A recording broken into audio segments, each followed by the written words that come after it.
At the end of art class one sunny Monday, Miss Kaya, the teacher with the paint-splattered apron, gave each student a clear glass jar. Zoya held hers up to the light. It sparkled like magic. "This," Miss Kaya said, "is your me jar. Fill it with things that make you, you." Zoya's eyes lit up.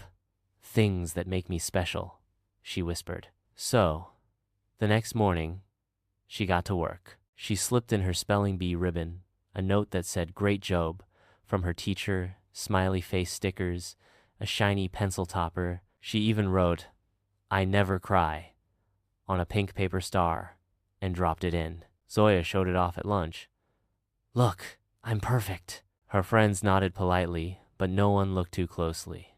That night, Zoya stared at the jar beside her bed. It looked full, but inside, it felt kind of empty, because today she'd felt left out at recess, and yesterday she'd cried when her big brother yelled, and sometimes she got scared for no reason at all. But she hadn't put any of that in the jar. "No one likes a sad Zoya," she muttered. Days passed. More stars, more stickers, more pretending. Then one stormy afternoon, as she reached for her jar, crack! It slipped off her shelf and shattered into pieces.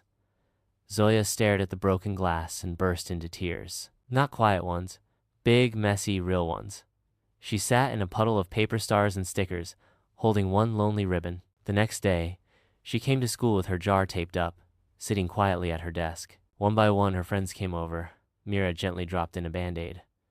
"For when you get hurt," Ravi added a wrinkly doodle of them both riding a dragon. "For when you need to laugh." Aisha placed a smooth, funny-shaped rock in her hand. "This looks like a potato. I named it Gerald." And Aman gave her a warm, long hug and whispered, "We like you more when you're just Zoya. Not pretend, Zoya." Zoya looked at her jar. The glass was cracked. The tape was messy. But inside, it was filled with love, truth, and little pieces of real. She smiled through damp eyes. "Maybe I was never meant to be perfect," she whispered. "Just true. You don't have to be perfect to be loved, just honest and wholly you."